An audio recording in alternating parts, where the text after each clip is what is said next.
नमस्कार, मी डी.टी. आंबेगावे, मुख्य संपादक सत्य पोलीस टाइम्स। सामान्य जनतेचा आवाज बुलंद करण्यासाठी सत्य पोलीस टाइम्स या चॅनेलला आत्ताच सबस्क्राइब करा।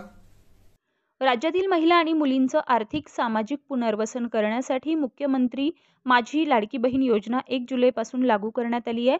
या योजनेअंतर्गत 21 ते 65 वर्ष वयोगटातील पात्र महिलांना दर महिन्याला 1500 रुपये देण्यात येणार आहेत।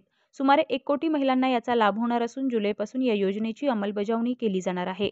अंमलबजावणी प्रभावीपणे होण्यासाठी रायगड जिल्हाधिकारी श्री किशन जावळे यांच्या आदेशानुसार आणि प्रांताधिकारी माणगाव यांच्या निर्देशानुसार तळा तहसील कार्यालयात सर्व विभाग प्रमुखांची बैठक घेऊन तालुक्यातील महिलांना पावसाळ्याच्या दिवसात कार्यालयापर्यंत येऊ लागू नये यासाठी ग्रामपंचायत स्तरावर, नगरपंचायत स्तरावर, अंगणवाडी सेविका, मंडळ अधिकारी, तलाठी, ग्रामसेवक कोतवाल यांच्या माध्यमातून दिनांक 6 आणि 7 जुलै 2024 असे 2 दिवस अर्ज भरण्यासाठी गोमवेदक विद्यामंदिर तळा येथे मुख्यमंत्री माझी लाडकी बहीण योजना शिबिराचं आयोजन करण्यात आलं होतं। या शिबिरात एकूण 370 महिला लाभार्थ्यांनी ऑनलाईन आणि ऑफलाईन अर्ज केलाय। योग्य कागदपत्रांची तपासणी करून अर्ज भरण्यात आले। दरम्यान राज्याच्या महिला आणि बालकल्याण मंत्री अदितीताई तटकरे, रायगड जिल्हाधिकारी किशन जावळे, मुख्य कार्यकारी अधिकारी भरत बास्टेवाड, तहसीलदार स्वाती पाटील यांनी भेट देऊन संबंधित अधिकारी कर्मचारी यांना महिला योजनेपासून वंचित राहणार नाही तसेच सर्वतोपरी सहकार्य करण्याच्या सूचना दिल्यात। एकात्मिक बालविकास प्रकल्प अधिकारी विभागाच्या संनियंत्रणाखाली नगरपंचायत हद्दीत या शिबिराचं आयोजन करण्यात आले होते। मुख्यमंत्री माझी लाडकी बहीण योजना शिबिर यशस्वी करण्यासाठी तहसीलदार स्वाती पाटील यांच्या मार्गदर्शनाखाली एकात्मिक बालविकास प्रकल्प अधिकारी दीपाली शेळके, तळा ग्रामपंचायतीचे कार्यालयीन अध्यक्ष संदेश महांगडे व कर्मचारी, अंगणवाडी सेविका आणि मदतनीस बँकेचे अधिकारी आणि कर्मचारी, ऑनलाईन कागदपत्रांच्या मदतीसाठी ज्योती कैलास पायगुडे, महसूल विभागाचे अधिकारी आणि कर्मचारी, पंचायत समितीचे अधिकारी आणि कर्मचारी, मंडळ अधिकारी, तलाठी, ग्रामसेवक कोतवाल आदींनी परिश्रम घेतले असून अनुचित प्रकार घडू नये म्हणून तळा पोलीस ठाण्याचे सहाय्यक पोलीस निरीक्षक सतीश गवई आणि पोलीस कर्मचारी यांचा बंदोबस्त तैनात करण्यात आला होता। दरम्यान तळा ग्रामपंचायतीच्या नगराध्यक्षा माधुरीताई घोलप, उपनगराध्यक्ष चंद्रकांत रोडे, स्वीकृत नगरसेवक आणि गोमवेदक विद्यामंदिरचे चेअरमन महेंद्र शेठ कजबजे, नगरसेविका नेहा पांढरकामे, अस्मिता भोरावकर, पुष्पा नागे, नगरसेवक अविनाश पिसाळ, रितेश मुंढे यांच्यासह सर्व नगरसेवकांनी शिबिरास भेटी दिल्या।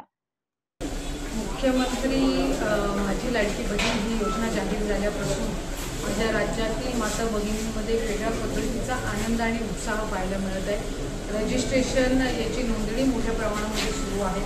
अनेक नियम जे आहेत ते अटी शर्ती ज्या आहेत त्या शिथिल करण्यात आलेल्या आहेत आणि साधारणपणे राज्यातील 2.5 कोटीपेक्षा अधिक महिलांना या योजनेअंतर्गत लाभ मिळणार आहे। रायगड जिल्ह्यातील सुद्धा सुमारे 10 लाख इतक्या महिलांना या योजनेअंतर्गत लाभ मिळणार आहे आणि प्रत्येक ग्रामपंचायती वाईज, सर्कल वाईज, त्याचबरोबर नगरपंचायतीमध्ये तालुक्याच्या मुख्यालयाच्या ठिकाणी याची नोंदणी ही जोमाने सुरू आहे। माझ्या अंगणवाडी सेविका असतील, मदतनीस असतील, ग्रामसेवक आहेत, तलाठी आहेत, सेवा सुविधा केंद्राचे अधिकारी आहेत, परिवेशिका आहेत, मुख्य सेविका आहेत, वॉर्ड ऑफिसर आहेत। हे मोठ्या पद्धतीनं नोंदणीचे कॅम्पसुद्धा आयोजित करण्यात आलेले आहेत आणि यांच्या माध्यमातून नोंदणी सुरू आहे।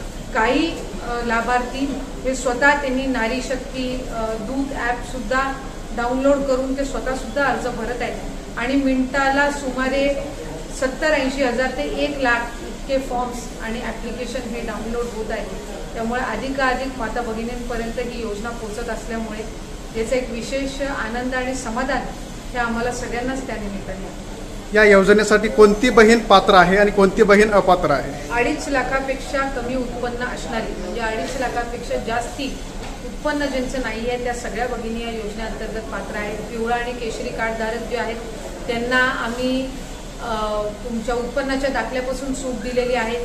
ज्यांच्याकडे आदिवासीचा दाखला नाही आहे त्यांना रेशन कार्ड असेल, शाळा सोडल्याचा दाखला असेल, रहिवास दाखला असेल, 15 वर्ष जुनं रेशन कार्ड आहे, त्यांचं मतदार नोंदणीचं इलेक्शन वोटिंग कार्ड आहे, हे ग्राह्य धरलं जाणार आहे।